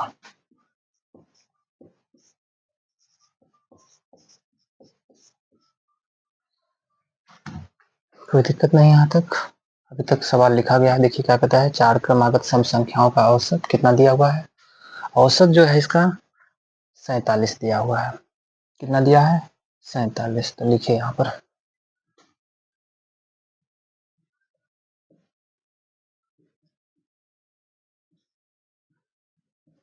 और औसत जो होता है, औसत क्या होता है, किसी भी संख्या का औसत जो होता है बीच में होता है। तो इसका औसत क्या दिया है, 47 दिया है। और संख्या कितना है, 4।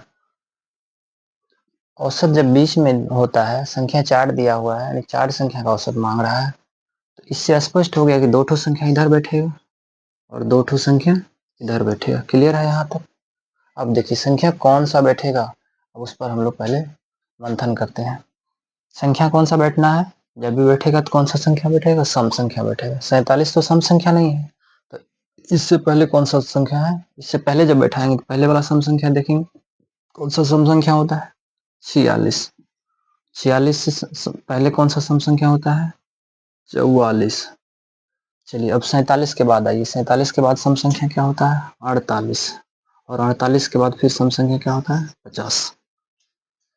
अब देखिए अगला लाइन क्या कहता है, लाइन बाय लाइन पढ़ते जाएंगे और लिखते जाएंगे। क्वेश्चन का जवाब उसी में होता है, एक एक लाइन पढ़ते जाना है और उसका जवाब ढूंढ करके लिखते जाना है। इसके बाद अब देखिए क्या कहता है, सबसे छोटी और सबसे बड़ी संख्या का अंतर। तो सबसे छोटा संख्या ये है और सबसे बड़ा ये है, दोनों का अंतर, दोनों का क्या कर देना, अंतर। दोनों के बीच कितना का अंतर है, 6। बस यही हो गया आंसर। क्या, तो सबसे छोटी और सबसे बड़ी संख्या के बीच का अंतर क्या होगा, तो यही अंतर कितना होगा, 6 आंसर अंतर होगा। यही आंसर है।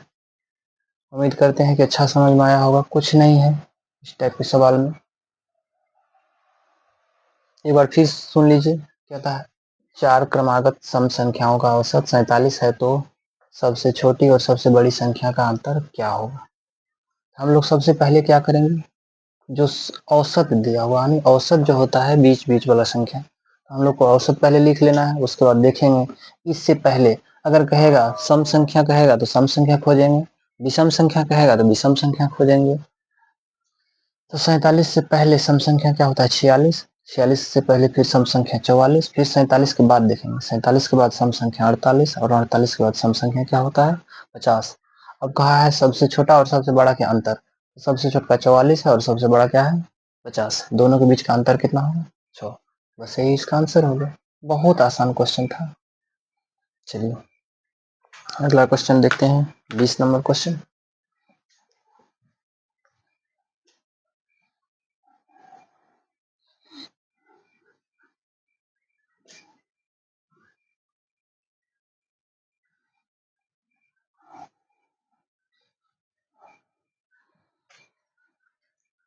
क्वेश्चन नंबर 20,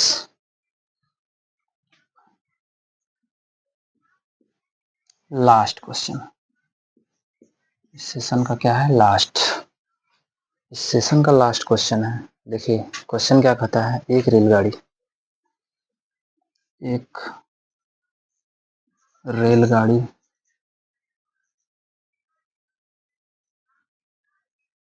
एक रेलगाड़ी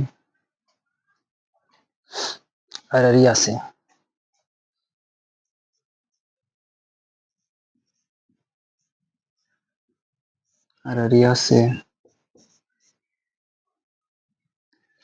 पूर्णिया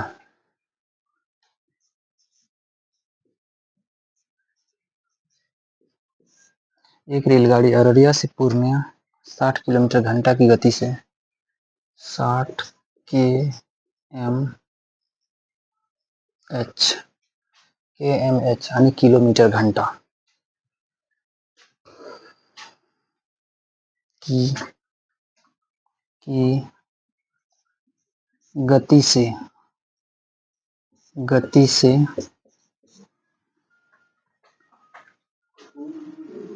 से जाती है तथा 40 किलोमीटर घंटा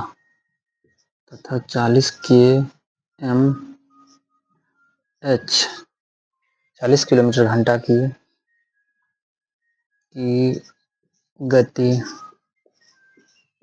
गति से वापस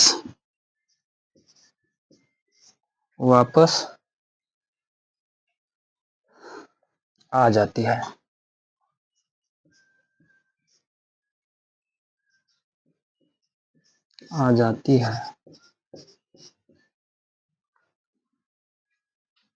तो रेलगाड़ी की औसत चाल क्या है? तो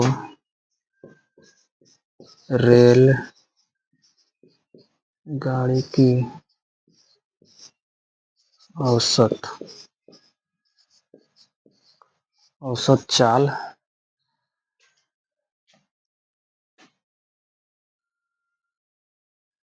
औसत चाल क्या है?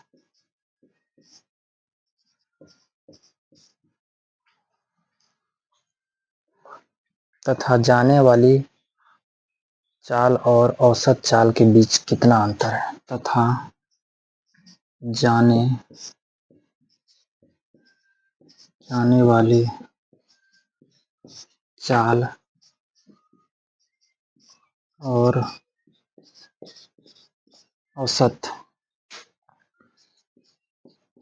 बीच कितना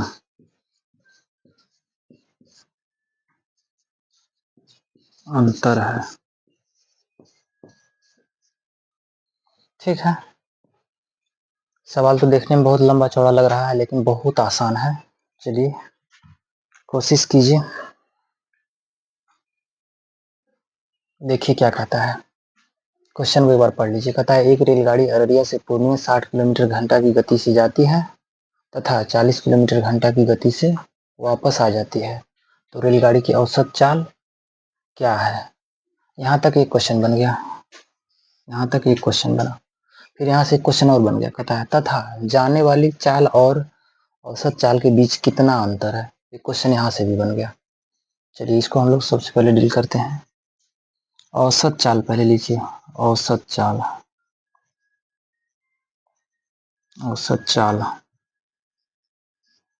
चाल बराबर होता है 2xy/2 x plus Y.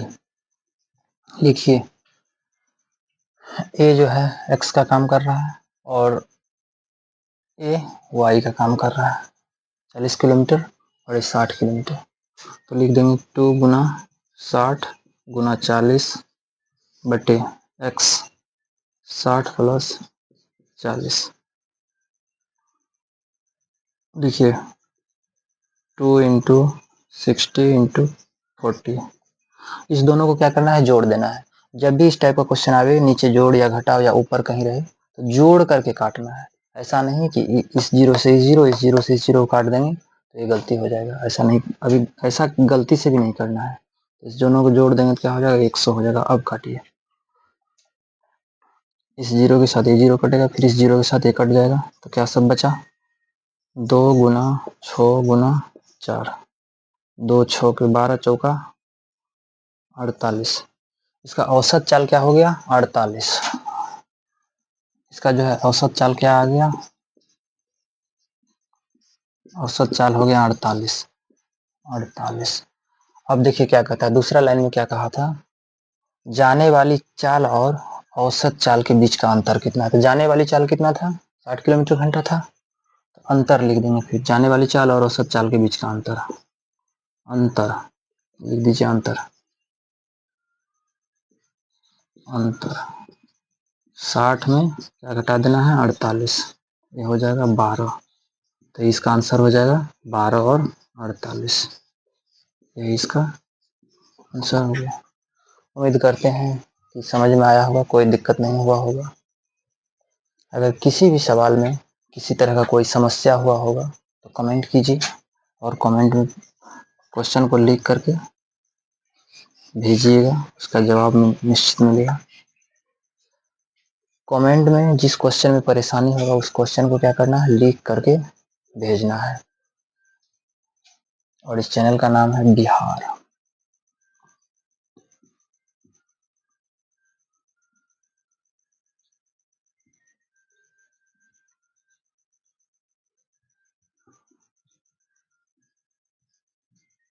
Channel का नाम है बिहार सिलेक्शन किट, किट 247।